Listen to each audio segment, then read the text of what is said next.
Hello learners, welcome back to our channel remarkable studies. आज की video है part 30 हमारे admission of a partner chapter की। Last part में हमने गुडविल से रिलेटेड सभी क्वेश्चंस जो है वो कंप्लीट कर लिए थे। आज इस पार्ट में हम एक नया टॉपिक स्टार्ट करेंगे admission of a partner chapter से जो रिलेट करता है। आज हम जो टॉपिक स्टार्ट करेंगे उसका नेम है revaluation of assets and liabilities.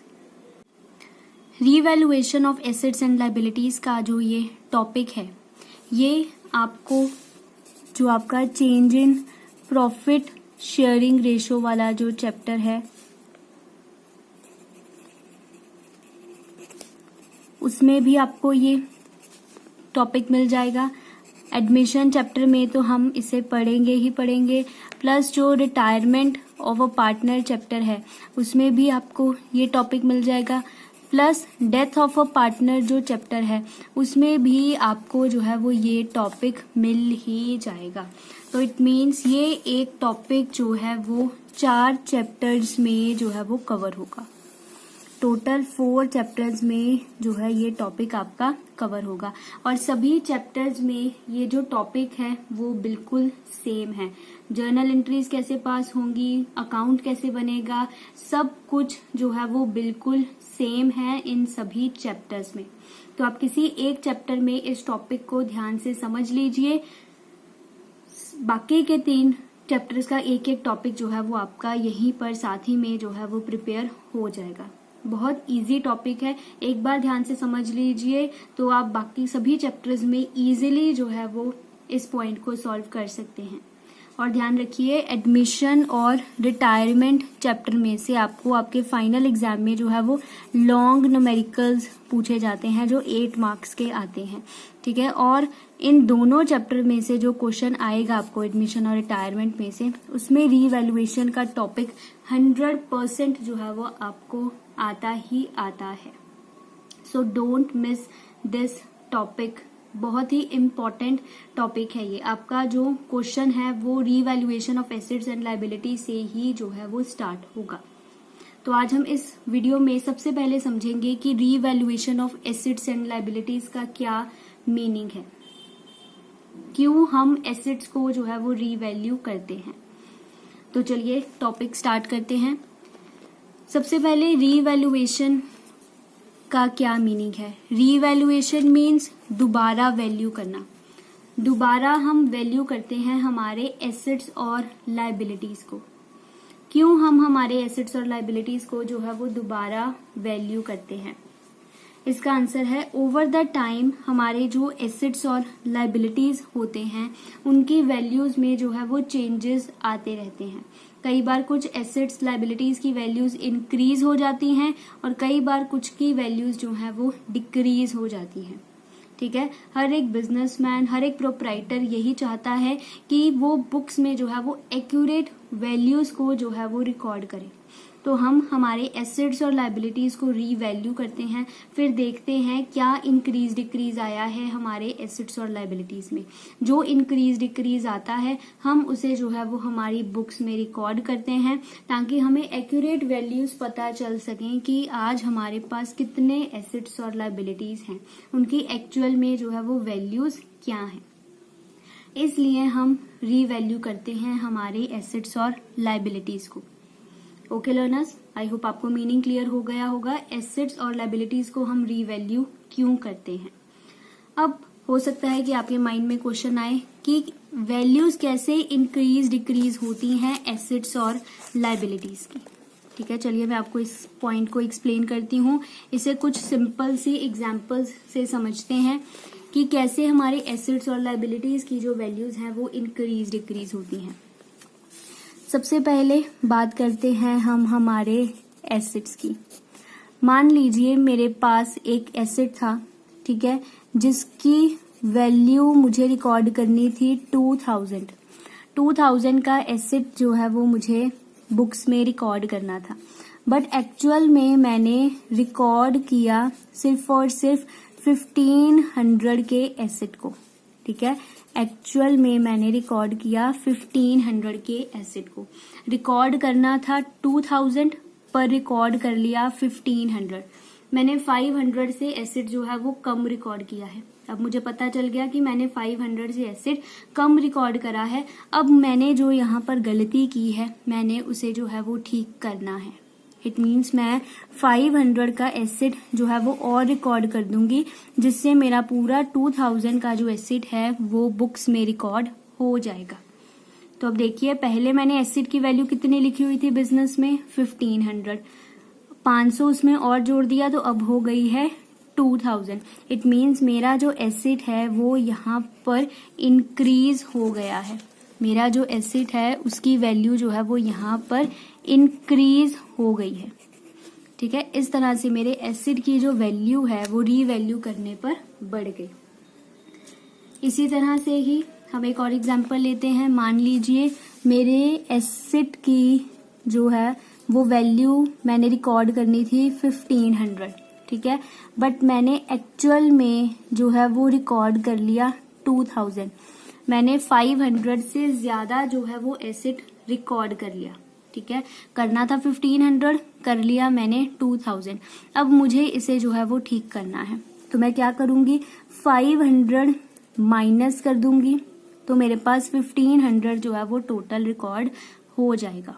ठीक है, तो यहाँ पर क्या हुआ, पहले एसेट था 2000 का, अब हो गया है 1500 का। तो इट मीन्स मेरा जो एसेट है वो यहाँ पर डिक्रीज हो गया है। इस तरह से जो है वो मेरा एसेट डिक्रीज हो गया है यहाँ पर।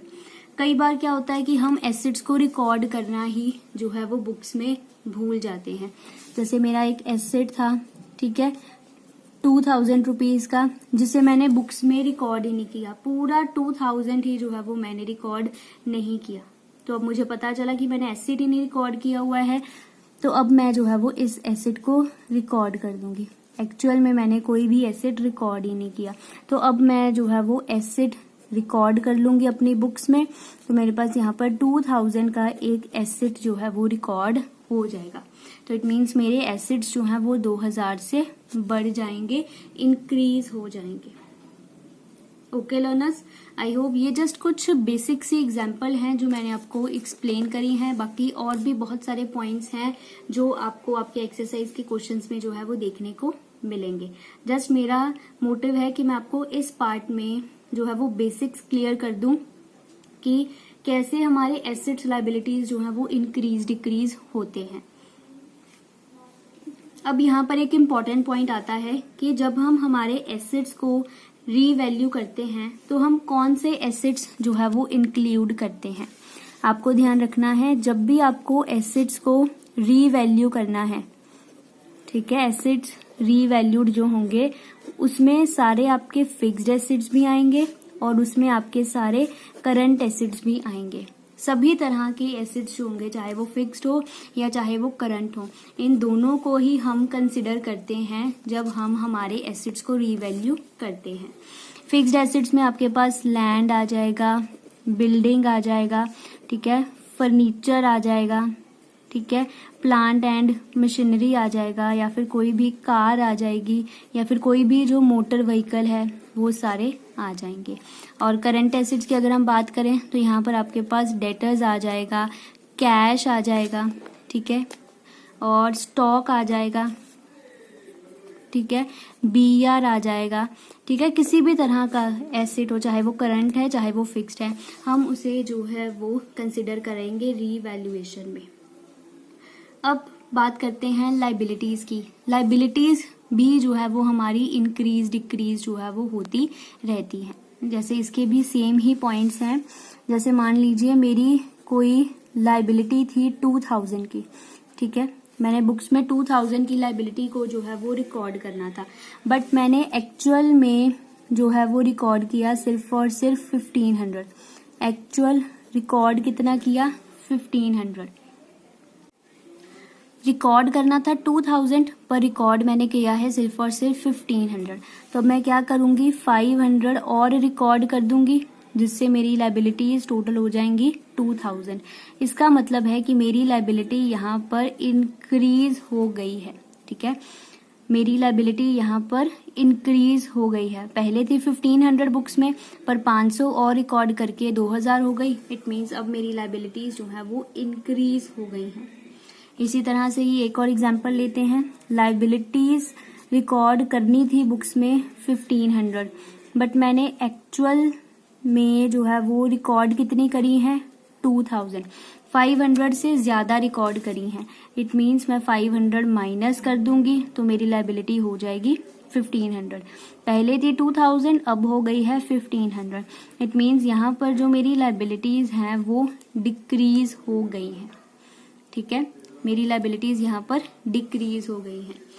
सो ये जस्ट कुछ बेसिक सी एग्जाम्पल थी जो मैंने आपको समझाई है, ताकि आपको क्लियर हो सके कि एसेट्स लाइबिलिटीज जो है वो हमारे किस तरह से जो है वो इंक्रीज डिक्रीज हो सकते हैं।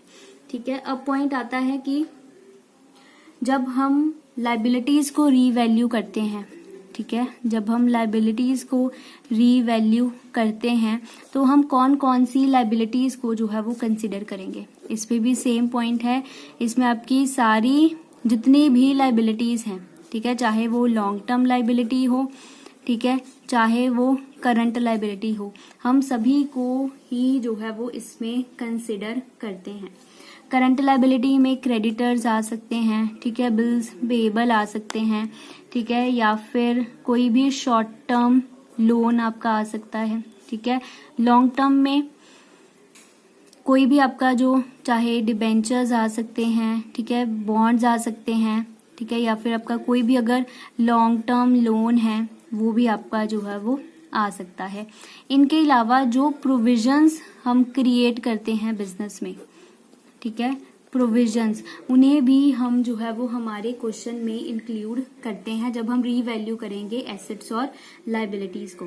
प्रोविजंस आप सबको पता है कि हमेशा हम लाइबिलिटी साइड पर जो है वो शो करते हैं। ठीक है, क्रेडिट बैलेंस होता है इनका हमेशा, तो इन्हें हम एज अ लाइबिलिटी साइड पर जो है वो शो करते हैं, तो इन्हें भी हम जो है वो लाइबिलिटीज की ही कैटेगरी में इंक्लूड करते हैं। जैसे प्रोविजन फॉर डाउटफुल डेट्स हो गया। ठीक है, हम क्वेश्चंस में समझेंगे कि हम प्रोविजंस को जो है वो किस तरह से एडजस्ट करते हैं हमारे क्वेश्चन में। इस पार्ट में मेरा यही मोटिव था कि मैं आपको एक्सप्लेन कर सकूं कि हम रीवैल्यूएशन क्यों करते हैं हमारे एसेट्स और लाइबिलिटीज की। अब पॉइंट आता है कि हमने रीवैल्यू तो कर लिया हमारे एसेट्स और लाइबिलिटीज को, अब इसे हम रिकॉर्ड कैसे करेंगे।